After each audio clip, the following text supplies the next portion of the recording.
Okay, in this podcast, I'm going to start by backtracking a little bit and just kind of painting history in broad strokes. Beginning in the 1820s, the Mexican government, at least for about a decade, opened the doors of Mexican Texas to Anglo settlers.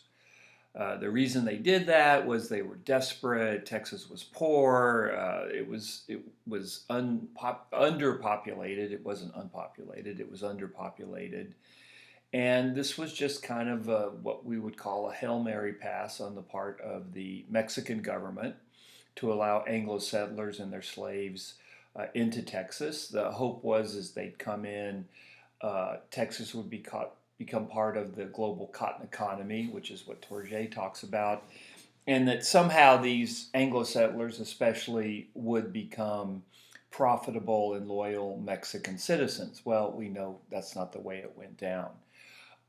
So by 1836, there were probably about 30,000 Anglos in Texas. There were about 5,000 slaves in Texas because, of course, why are Anglos coming into Texas? Because they want to grow cotton. And you can't grow cotton, or this was a belief, Anglos wouldn't grow cotton without slave labor. So this is all tied together. The Anglos coming into Texas to grow cotton, they're also bringing their slaves with them, with all the horrors of slavery. Okay, so these things are deeply, deeply intertwined, interconnected. So just to repeat, by the time of the Texas Revolution, about 30,000 Anglo Americans, about 5,000 slaves, and about maybe 3,500 Tejanos. Note that there's actually more slaves in Texas by the time of the Texas Revolution than there are Tejanos. The Tejano population becomes the smallest population in Texas by the time of the Texas Revolution. We also think, and I'm not going to test you on this, but there were probably around 14,000 different native groups in Texas, Indian groups in Texas. But for the most part, they're not a significant part of the Texas Revolution story. They're a little bit further to the west. So I'm just throwing that out there. Now you can forget it if you want. Okay, so let's talk about the law of April 6th, 1830. This is the famous law where the Mexican government has realized that it is losing control of Texas, that Texas has become much more culturally and demographically Anglo and slave than it is Mexican. And what the law of April 6th, 1830 tries to do, it tries to slam the door on further immigration of Anglos and their slaves into Texas. Okay? So that's the key point about that law. But the horse is already out of the barn. The Mexican government acts too late. And one of the problems with the Mexican government, it has very little policing power. It can pass this law of April 6th, 1830, but enforcing it is a very, very different thing. So, what really kind of slows down Anglo immigration into Texas are not Mexican laws, but this fear among U.S. slaveholders that if they come into Mexican Texas, the Mexican government may outlaw slavery. And that's the last thing they want, right? They're not going to move into any area where slavery will possibly be outlawed.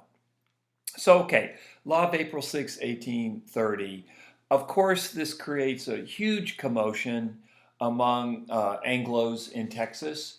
Um, because it looks like the Mexican government is trying to just shut down Texas in terms of letting it become more part of the cotton economy. Um, Also, Anglos are really concerned that they won't be able to import any more slaves into Texas, which they see as crucial to growing cotton. So, this is kind of the beginning of the series or the chain of events that would lead to the Texas Revolution. What had happened is that in the 1820s, Mexico, the Mexican government, which was really chaotic, it was barely hanging on. There'd been a 10-year revolution against the Spanish. Mexico itself is underpopulated. There were only about 8 million Mexicans in an area that stretched all the way from, say, Guatemala to Northern California. A number of Mexicans had been killed during the revolution, and you have these fierce fights between the centralists and the federalists in Mexico. Again, the centralists are those that want Mexico City, the central state, to be the strong seat of power of government, and the federalists want the individual states to be where the power is at. And just another reminder, the Constitution of 1824 is a federalist constitution. It gives most of the power to the local states. Okay, so that's a little bit of the backfill. And so what's happening is that Texas Anglos are more and more unhappy about how things are going. And it's not just Texas Anglos, but it's also their allies, like the Seguin family, the Navarro family, the De Zavala family. Don't forget, and this is going to be in the quiz, don't forget that Tejanos were deeply complicit in the introduction of slavery into Texas. Elite Tejano families were all for the introduction of slavery into Texas. Why? Because they wanted to grab some of the cotton money. They felt like for the first time Texas would become wealthy, and they wanted to become part of that cotton wealth. Okay? So what you're having is, after the law of April 6, 1830 is passed, and of course you're going to be quizzed on that law, so you might want to use your index card when you take the midterm to write it down if you have a hard time remembering it. But it's a key moment in the history of the Texas Revolution, because things kind of start to go to hell between Anglo settlers and the Mexican government in Texas after that law is passed. Okay, so Anglos, there's a lot of upset. You have these young firebrands like William Barrett Travis, who has come into Texas illegally, by the way. He's an illegal alien. He's has no papers. He comes in and settles in Austin Colony. He came from South Carolina. He was a lawyer. It seems as if his wife had had an affair and that Travis had murdered the man that had slept with his wife, and he flees to Texas. His wife, kind of a sad story, follows him. But anyway, folks like William Barrett Travis, they're coming into Texas, and they have absolutely zero interest in working with the Mexican government. Stephen F. Austin, and note this, Stephen F. Austin wanted Texas to work within Mexico, but he wanted it to be a slave state within Mexico. That was the key thing. People like William Barrett Travis, they don't care about Mexico City. They don't care about being part of Mexico.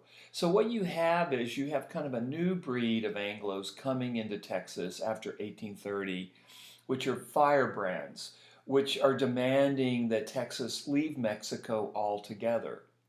So that there are splits in the Anglo community between the kind of the old guard, Stephen F. Austin, and the new guard, represented by William Barrett Travis, who of course will be killed in the Alamo.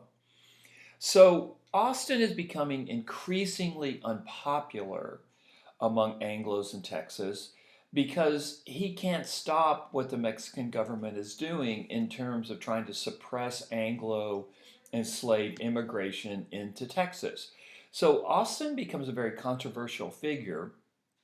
And in the 1833, there's a meeting of Texans that are very unhappy, and they send Austin to Mexico City, and this is what they want.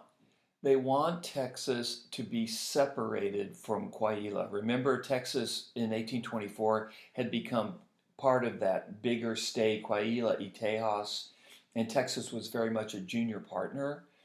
So in 1833, a group of Texans that are unsatisfied with Mexico City, they send Stephen F. Austin to Mexico to negotiate to Mexico City, because of course Texas was part of Mexico, right?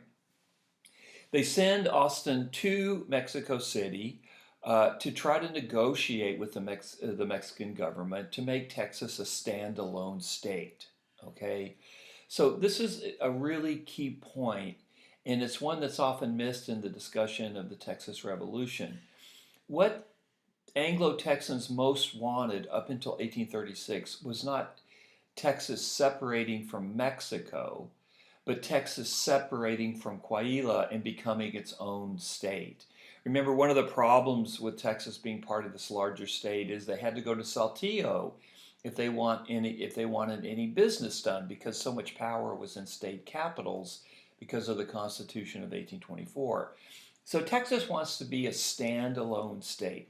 Anglos in Texas want to be a standalone state, and they think that they'll be stronger. They'll be in a stronger negotiating position vis-a-vis the Mexican government if they become a standalone state.